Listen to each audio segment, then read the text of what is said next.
சமாளிக்க தைரியம் இருக்கிறதா? கடைசி வரை இருங்கள். நைட்மேர் நேரேட்டிவ்ஸ்க்கு வரவேற்கிறோம். எம்மா தனது பெற்றோருடன் அமைதியான தெருவில் வசித்தார். ஒரு நாள் பெற்றோர் வெளிநாட்டிற்கு சென்றபோது மைக் எம்மாவை ஆச்சரியப்படுத்த அவள் வீட்டிற்கு வந்தார்.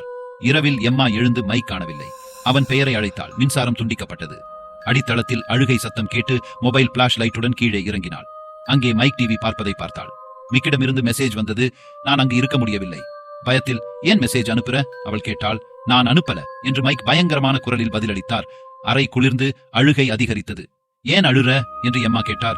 எனக்கு பசிக்குது என்றான் மைக். என்ன வேண்டும் என்றதும் பயங்கரமாக சிரித்து, உன்னை சாப்பிடணும் என்றான். அது மைக் அல்ல, ஊரின் பேய் என்பதை எம்மா உணர்ந்தாள். மறுநாள் பெற்றோர் திரும்பி எங்கும் இரத்தத்தை பார்த்தனர். எம்மா இரத்தத்தில் ஓவியங்களை வரைந்து அதை நக்கிக் கொண்டிருந்தாள். அதிர்ச்சி அடைந்தனர். நீங்கள் எம்மாவின் நிலைமையில் இருந்தால் என்ன செய்வீர்கள்? கீழே காமெண்ட் பண்ணுங்க. மேலும் பயமுறுத்தும் கதைகளுக்காக நைட்மேர் நேரேட்டிவ்ஸ் தமிழுக்கு லைக், ஷேர் மற்றும் சப்ஸ்கிரைப் பண்ணுங்க. தூங்க முடிந்தால் இனிய கனவுகள்.